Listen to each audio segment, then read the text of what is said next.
السلام عليكم ورحمة الله وبركاته. الحمد لله والصلاة والسلام على رسول الله أما بعد. أعوذ بالله من الشيطان الرجيم. اتقوا الله حق تقاته ولا تموتن إلا وأنتم مسلمون. கண்ணியத்துக்குரிய சகோதரர்களே, தாய்மார்களே, விசித்திர படைப்பின் வினோதங்கள் என்ற தொடரில் பல்வேறு செய்திகளை தொடர்ந்து நாம் கேட்டு வருகிறோம்.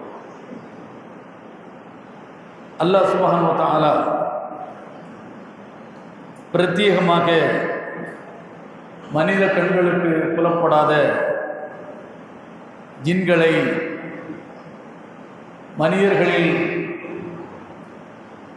மனித இனத்தை சார்ந்த இறை தூதர்களில் ஒருவரான சுலைமான் அலைஹிஸ்ஸலாம் அவர்களுக்கு அந்த இனத்தை அல்லாஹ் வசப்படுத்தி கொடுத்திருந்தார். அந்த ஜின்னை வைத்துக்கொண்டு நபி சுலைமான் அலைஹிஸ்ஸலாத்து வஸ்ஸலாம் அவர்கள் மனிதனால் செய்ய முடியாத மிக பிரம்மாண்டமான பிரமிக்கத்தக்க வேலைகளை எல்லாம் செய்து வந்திருக்கிறார்கள் என்பதை நாம் நேற்று தெரிந்திருக்கிறோம்.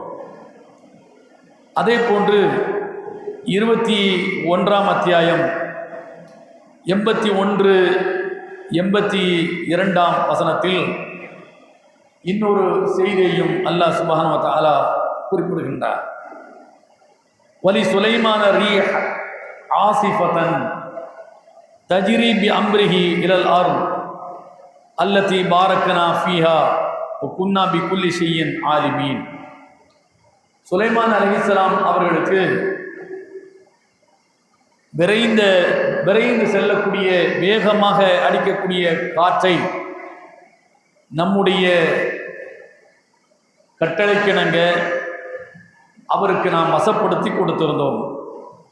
பூமியில் விரைந்து செல்லக்கூடிய காற்றை சுலைமானுக்கு நாம் வசப்படுத்தி கொடுத்திருந்தோம்.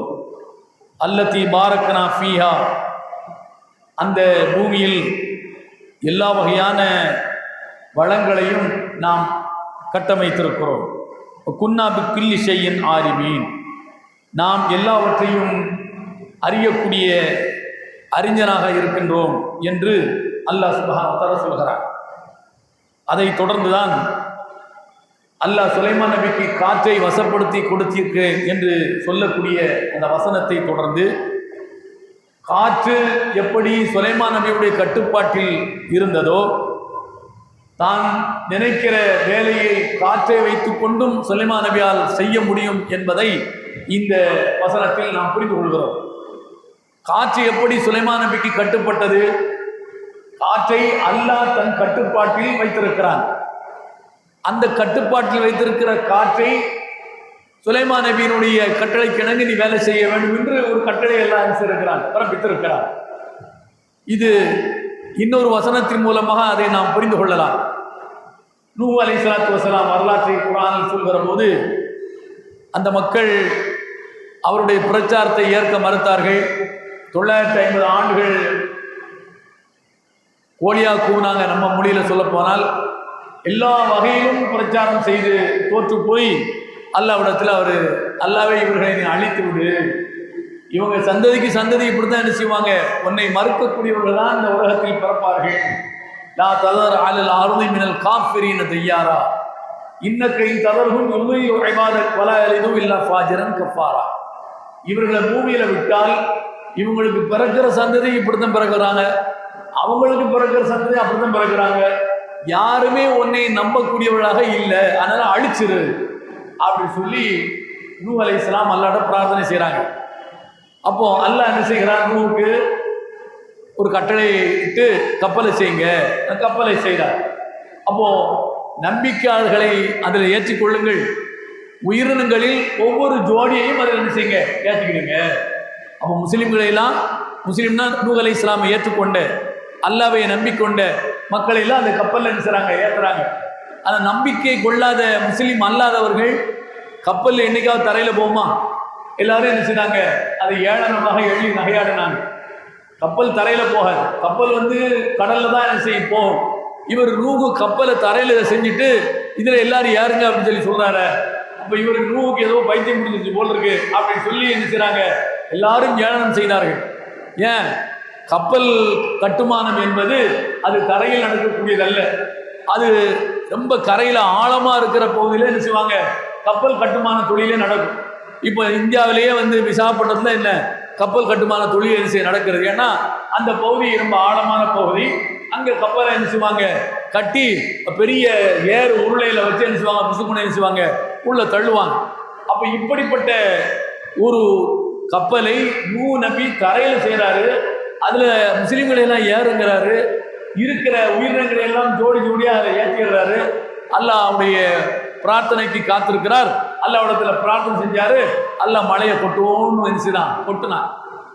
ஆட்டோமேட்டிக்காக கப்பல் தண்ணீரில் மிதக்க ஆரம்பித்தது. தண்ணீரில் மிதக்க எந்த அளவுக்கு, மலையை போன்ற அலை அடிக்கிற அளவுக்கு தண்ணீர் என்ன மிகப்பெரிய வெள்ளப்பொருளையமாக என்ன வானம் புலந்து கொட்டினால் எப்படி, அது மாதிரி என்ன மழை பொழிந்தது.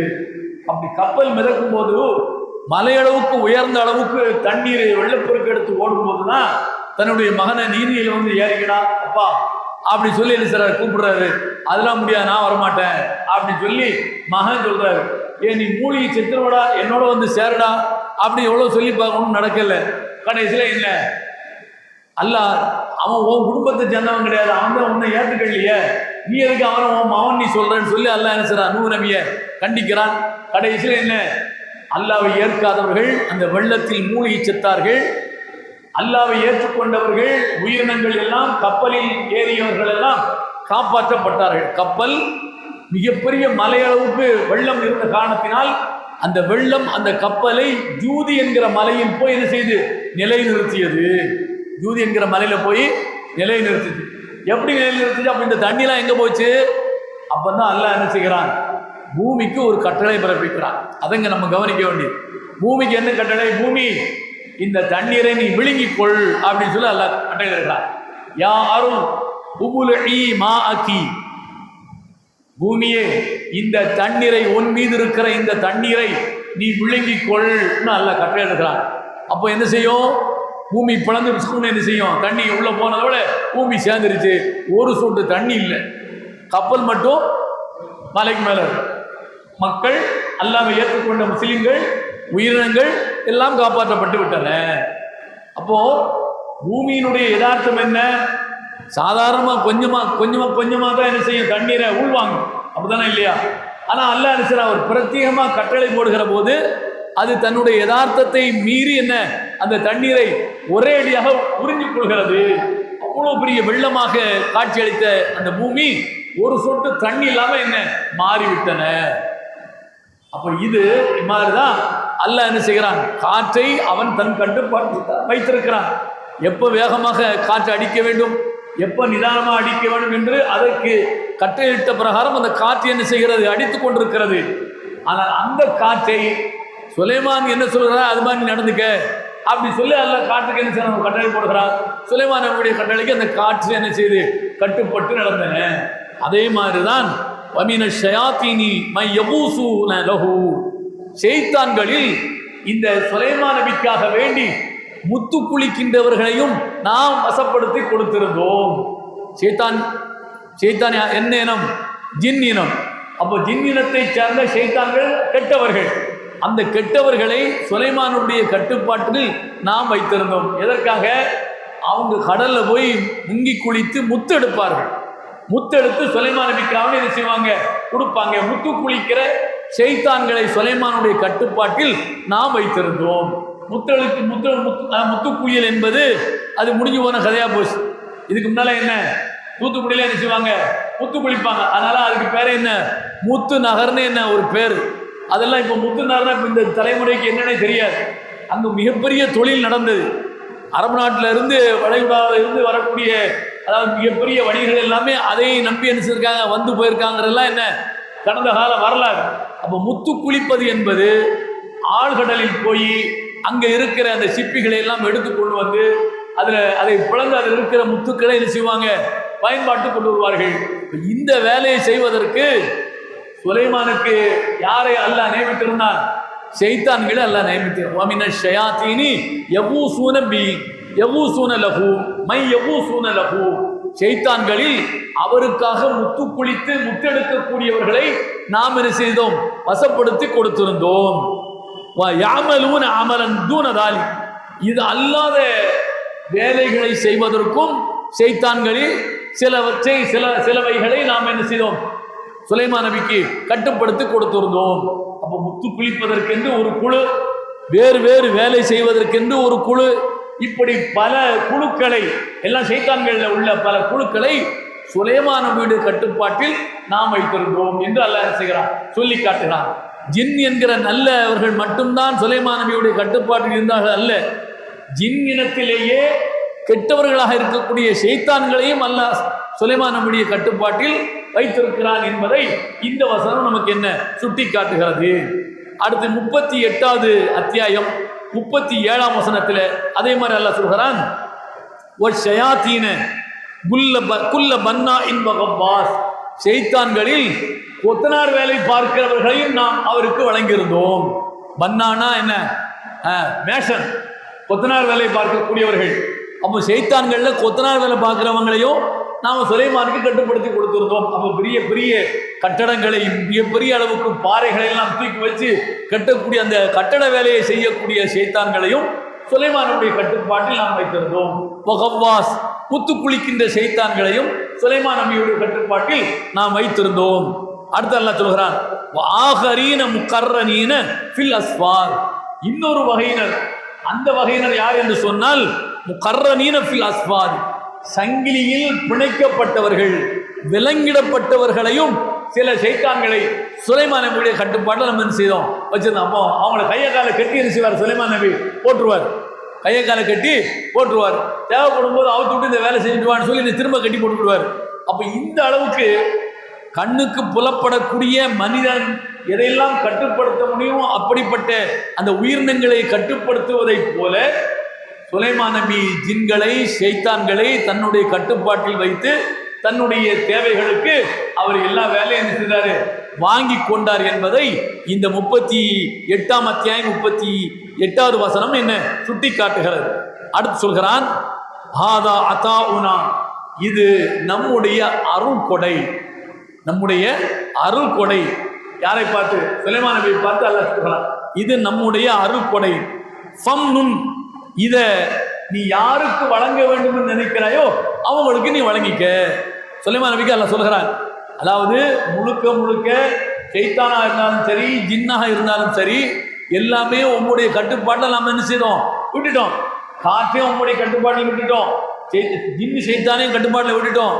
இதை நீயும் பயன்படுத்திக் கொள்ளலாம், மற்றவர்களுக்கும் நீ என்ன செய்யலாம்? அவர்களை வைத்து என்னென்ன செய்ய வேண்டுமோ அதை நீ செய்து கொள்ளலாம். ஃபம்னுன், நீ என்னென்ன உபகாரம் செய்ய வேண்டுமோ அந்த உபகாரங்களை மற்றவர்களுக்கு நீ என்ன செய்ய? தாராளமாக வழங்கிக்கொள். அல்லது அவ் அம்சிக், நீ உனக்கு மட்டும் நீ செய்வதாக இருந்தால், உனக்கு மட்டும் பயன்படுத்துவதாக இருந்தால் உனக்கு மட்டுமே நீ பயன்படுத்திக்க. அது உன்னுடைய விவகாரம், நீ எடுக்கக்கூடிய முடிவுக்கு உட்பட்டது. ஆனால் இதை நான் ஓண்ட ஒப்படைச்சிட்டேன், உன்னுடைய கட்டுப்பாட்டுக்கு நான் ஒப்படைத்து விட்டேன்.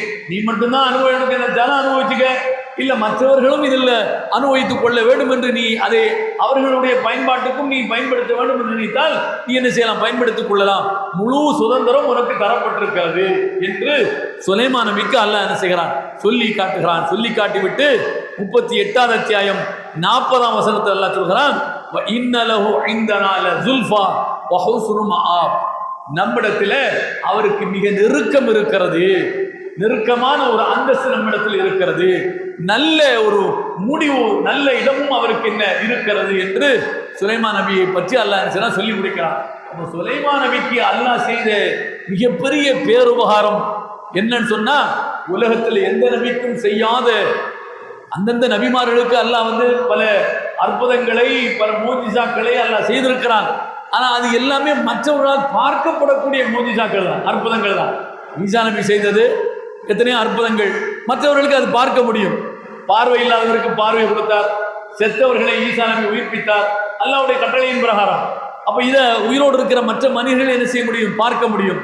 அதே மாதிரி மூசா நபி அவர் ஒரு கையில ஒரு தடியை வச்சுக்கிட்டு எல்லா வித்தையும் என்ன செய்தாரு, காட்டினார். கடலில் அடித்தால் கடல் ரெண்டாக பிளக்கும், அதை போட்டால் அது பாம்பாக மாறும், என்ன அது என்னென்ன செய்யணுமோ அத்தனை என்ன. அப்ப இதெல்லாமே மனிதர்களால் பார்க்க முடியும். ஒன்றை வைத்துக்கொண்டு இன்னொன்று, இன்னொன்றை வைத்துக்கொண்டு இன்னொன்று என்பது மனித கண்ணுக்கு புலப்படுகிறது. ஆனால் மனித கண்ணுக்கு புலப்படாத ஒரு இனத்தை வைத்துக்கொண்டு மனிதனால் செய்ய முடியாத பிரமிக்கத்தக்க வேலைகளையும் பிரமிக்கத்தக்க மற்ற காரியங்களையும் செய்வதற்கான ஒரு வலிமையை அல்லாஹ் சுலைமான் நபிக்கு தான் என்ன ஜின்களின் வாயிலாக அல்லாஹ் வழங்கியிருந்தான். அதனால் தான் எதனால அவர் எனக்கு தந்த அதிகாரத்தை உலகத்தில் யாருக்கு நீ தந்துடாதே அப்பா, எனக்கு மட்டும் இந்த அருளை தா என்று என்ன செய்தார், அல்லாட்ட அவரை பிரார்த்தனை செய்தார். ரப்பி ஹபிலி முல்கன் லா எம்பகி அஹதின் மின் பாக்கி, எனக்கு பிறகு எவருக்கும் இந்த ஆட்சி அதிகாரத்தை நீ தரவே கூடாது, அப்படிப்பட்ட ஒரு அதிகாரத்தை ஒரு அரசாட்சியை எனக்கு நீ தா என்று சுலைமான் நபி அல்லாட்ட பிரார்த்தித்ததுனால விசித்திர படைப்பான இந்த ஜின்னு, விசித்திர படைப்பான இந்த ஷைத்தான் முழுக்க முழுக்க சுலைமானுடைய கட்டுப்பாட்டில் இருந்து வேலை செய்தன, பிரமிக்கத்தக்க வேலைகளை செய்தன என்பதை அல்லாஹ் சுப்ஹானஹு வ தஆலா இந்த வசனங்களின் மூலமாக நமக்கு என்ன செய்கிறான், சுட்டி காட்டுகிறான். இது ஜின்னு ஷைத்தானுக்கான, அதாவது பிரமிக்கத்தக்க பிற இனங்களுக்கு இல்லாத, மனித இனங்களுக்கு இல்லாத பிரமிக்கத்தக்க ஆற்றல் அல்லாஹ் அவைகளுக்கு வழங்கியிருக்கிறான் என்ற காரணத்தினால் அதை சுலைமான் நபிக்கு என்ன செய்தான், அல்லாஹ் கட்டுப்படுத்தி கொடுத்திருந்தான் என்பதையும் இந்த வசனத்தில் நாம் என்ன செய்கிறோம், புரிந்து கொள்கிறோம். இன்ஷா அல்லாஹ் நாளை தொடரும்.